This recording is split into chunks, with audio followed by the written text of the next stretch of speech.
There is so much happening in the imaging industry right now. Full-frame mirrorless. Oh yeah, the game is afoot.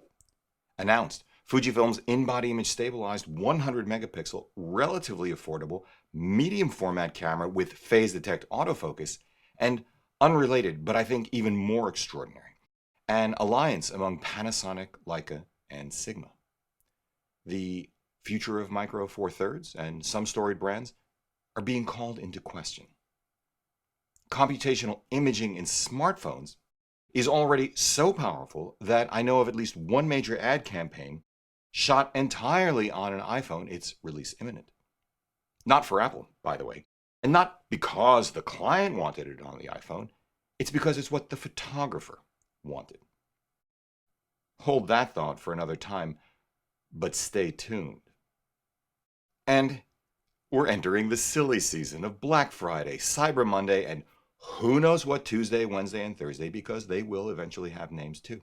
But today, for the next few minutes anyway, I want to look backwards 5 weeks and a quarter forward to share with you a conversation I had at Photokina with Stefan Schulz, product manager for Leica's professional camera lines, and leave you with 3 questions at the end of it.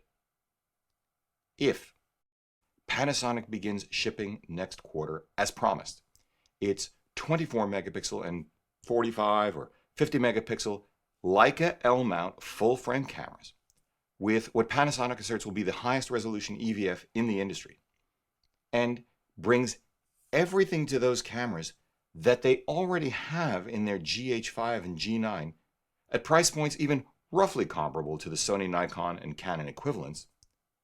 Well, 1, what does this bode for Leica's own full-frame mirrorless 3-year-old SL? 2, what will Leica do about it? And 3, when? But before we go into it, 2 quick reminders. Don't forget to enter our lighting gear giveaway, information down in the show notes below. And also remember that there are only 3 more days for you to take advantage of what I think is the biggest pricing anomaly in the imaging industry, certainly the biggest I've ever seen. Sony's A7 II with 28 to 70 millimeter kit lens for $998. Links down in the show notes below too. It's not for everyone, but if it's for you, wow, especially if you're coming from the world of DSLRs. And with that, let's visit with Stefan.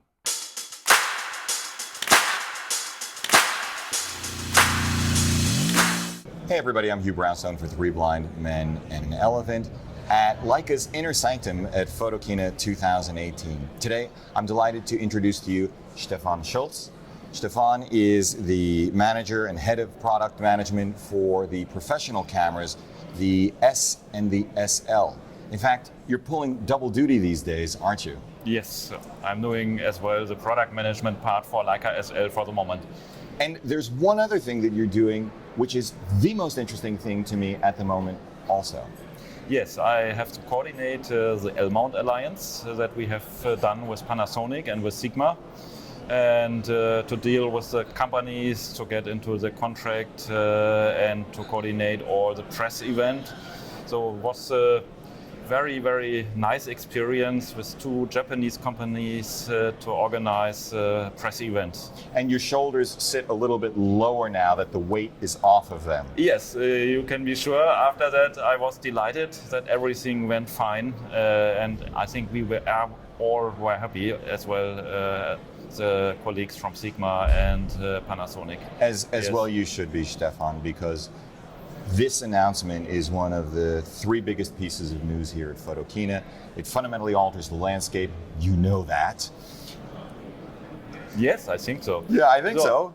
We are a little bit not so loud at Leica always. So I'm American, I can't help it. Put it a little bit more low level, but I would say if I would not work for Leica, it's really an important message, because that's the first time in history of mirrorless system cameras that such things happens. Maybe even in photo history with system cameras, that it's organized in that way, like the LMount Alliance is organized. So let's talk about the LMount. First, when we think of Leica, we invariably think of the M mount, although the camera that introduced me to photography was a Leica 3A, and that was a screw mount. Yes. But The M mount, as a friend of mine recently pointed out to me, has had its patent expire. So anyone can do M mount lenses. But that's not true with the L mount, is it? In theory, everybody could do it by just re-engineering, but our aim was not just to have some re-engineered third-party lenses maybe one day. Our aim is that everything works seamlessly and really perfect between the Alliance members' products, because this will enhance the customer value of the systems. Does that make Leica the licensor of the L mount to Panasonic and Yes. Sigma? So we developed the L mount and did introduce that with the Leica T in 2014. Right. Yes, and Yes. it was made from scratch for full frame. You anticipated my next question. Also, we came with APS, but diameter is originally perfect for full frame, and we came in 2015 with the Leica SL. Yes. Yeah. Brilliant.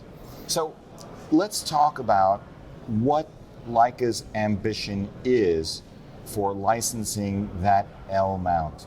I assume you expect to see increased sales of Leica L mount glass, because now you have a very straightforward upgrade path from what I imagine will be more economically priced lenses. So the target for sure is to sell more, not only more lenses, also more cameras. Right. Reason why we think that will work out is that we see in every area of today's life, people connect things and they expect seamless connectivity. People are tired if things do not work instantly. And we think the time for proprietary solutions for mount and lens is a little bit over. So we start this now with two companies sharing the same mount, the same standard, and we think this will generate so much customer benefits that it will drive also our sales up, not only for glass, but in general for the system, because we are convinced that this is what people are looking for.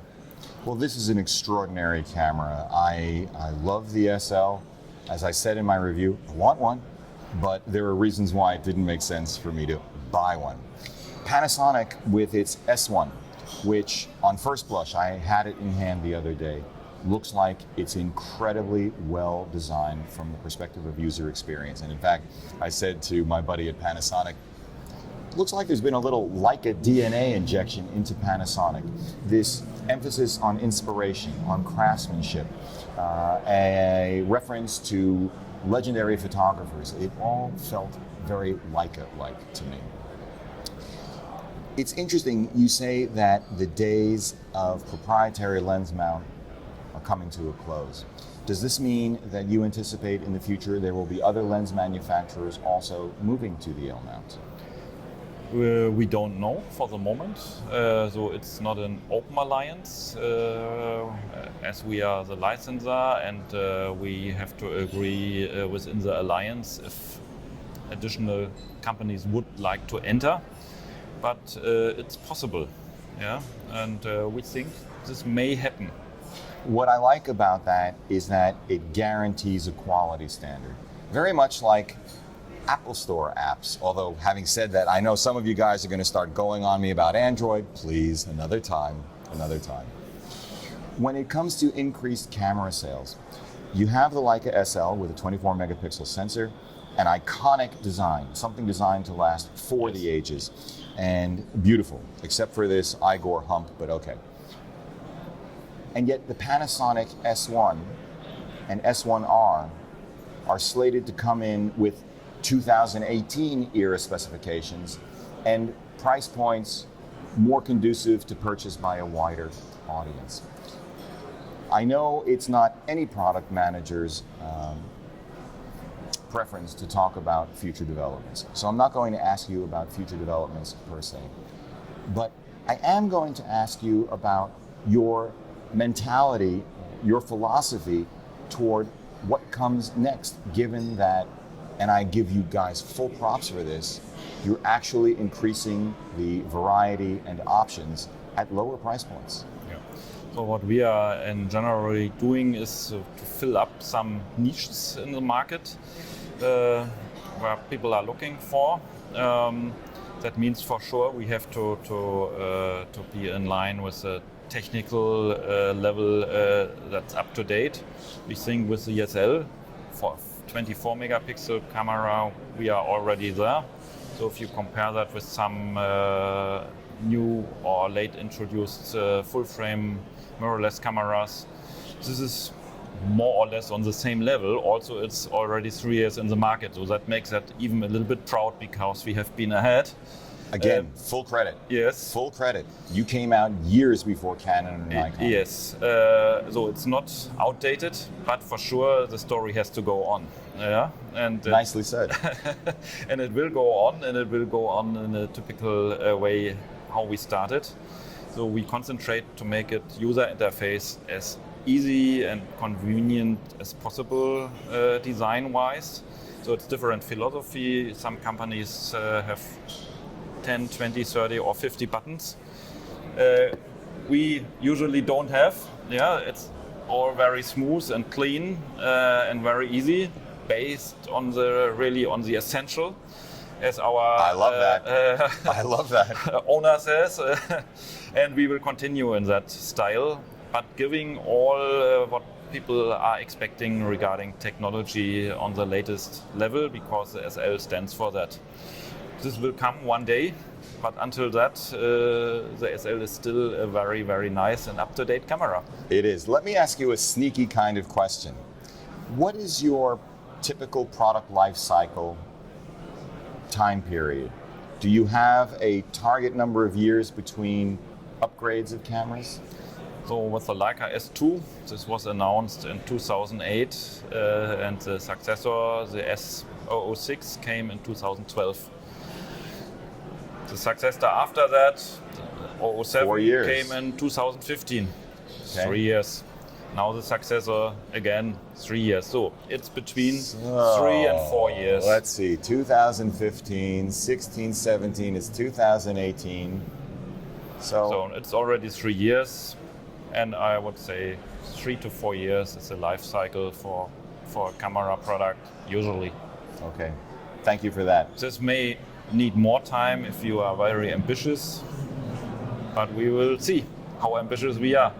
I think you guys are very ambitious, and I think it's fantastic.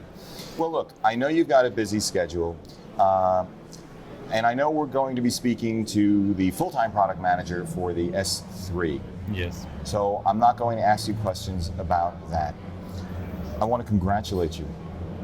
I want to congratulate you on the SL, and more importantly, really, I want to congratulate you on the LMount consortium. It's nice to meet the person face-to-face on Leica's side who's been instrumental in making that happen. I wish you tremendous success.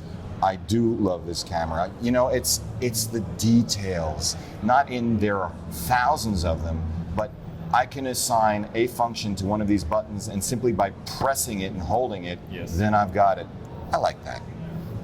I like that a lot. Stefan, thank you so much for coming in. Thank you. For Three Blind Men and an Elephant, I'm Hugh Brownstone with Stefan Schulz here at Leica Central at Photokina 2018. See you next time.